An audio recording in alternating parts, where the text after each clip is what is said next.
झालेला आहे। त्याच्यामध्ये बहादूर चांद देसाई राहणार मालगाव याचा खून करण्यात आलेला होता।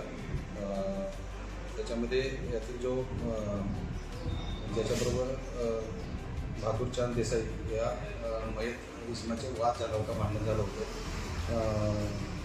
त्याच्या बाबतीत तपास केला असता माहिती घेतली असता इब्राहिम मुजावर या व्यक्तीने त्याला मारहाण केल्याची, त्याच्याबरोबर वाद झाल्याची आम्हाला माहिती मिळालेली होती।